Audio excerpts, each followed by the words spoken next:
All right, so now we're going to install the leather on the handrest, and as you can see, I already removed it. I'm not going to show in the video how to remove it. It's kind of pretty self-explanatory, but you do have to remove a bunch of the screws to get everything from the bottom. So just start undoing the screws. There are some hidden screws like these, that you have to get to. So this is just a layout, just so you have an idea of, where the screws are. And once you remove everything, then you're going to be exposing the leather that is connected to this plastic piece. So that is the most important part. And here's the new leather. You can see, again, genuine leather, high stitching, and very well made. They cut it with precision and give you some extra, so once you're done, you can lay it down and it looks just like genuine.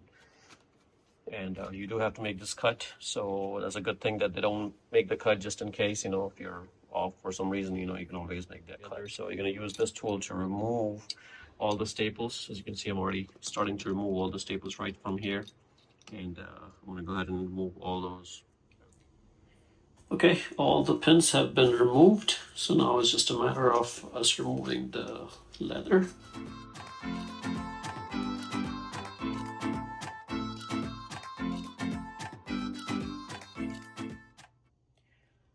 Okay, so then you want to put this leather inside the genuine one, and then you want to mark the opening. Don't cut it. Now, if you notice, if you just mark it like this, it's going to give you a much bigger inside, but that's not what you want. So I just did that just to show you guys. See the differences? So what you need to do is close this gap right there, and you see that smaller opening? That's what you need to cut. But we're not going to do that right now. I'm just showing you guys, so just you have a reference point. So you don't want to cut anything more than this much, otherwise you're going to be in trouble. So, and all that stuff you don't need to cut, because you do need all the rest of the stuff in there. So you're going to cut it through, but you're going to leave all that excess available for you to be pulling it in and stapling it all around. So just keep that in mind. So here, as you can see, I cut a piece of this filter material, and it just gets a nice cushion. I put this over here, and I also cut just a small piece, not too big, just right in the center. And you'll see the center on the back side, so just cut it straight. And now you can start the installation.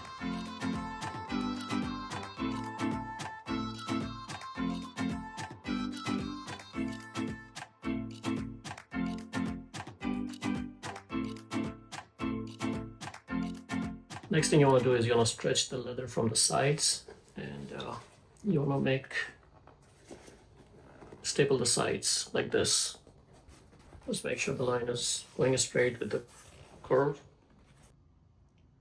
So I tried a few staplers, but seems like the pneumatic one is going to work better. This is something I picked up from Lowe's. I'm going to leave the link in the description below. But this thing works great.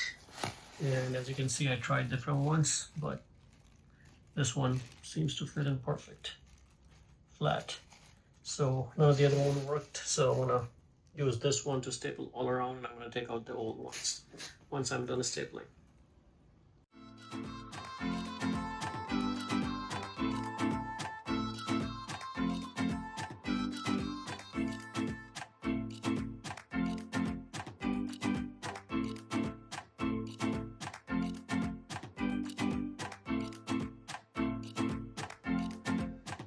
Okay, so while I was installing this onto here, this thing broke. This whole piece literally broke, and this part was also broken prior. So what I ended up doing was using some JB Weld plastic bond. I'm going to leave a link in the description below. This stuff is great. I joined all the broken parts. Now it's pretty normal for an old car to start breaking because of the heat and all that stuff. The plastic gets brittle. So, if yours break, don't panic. Just get one of this and you can stick it in, and this stuff is really hard. I mean, it's not going to go anywhere. You know, you can see I can literally pick it up from here, the whole part, and it's not going to go anywhere.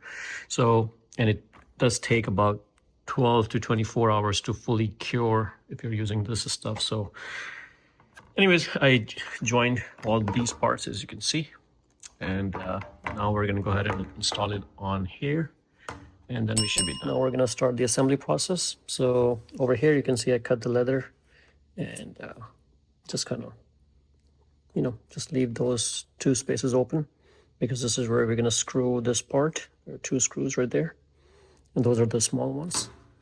And there are 2 tabs that needs to go inside here. So just push it in. It's going to be like this. Now we're going to take this part and just fit it in.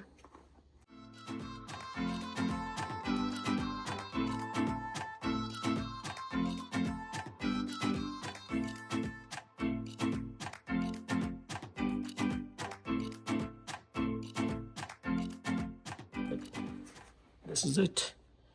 It's all ready to be mounted. You can see the fitment came out great. The padding really helped a lot. If you see any wrinkles or signs, you know, they'll all go away with it being in the sun. So now we're ready to install it. Okay, installation is complete. It's all ready to go.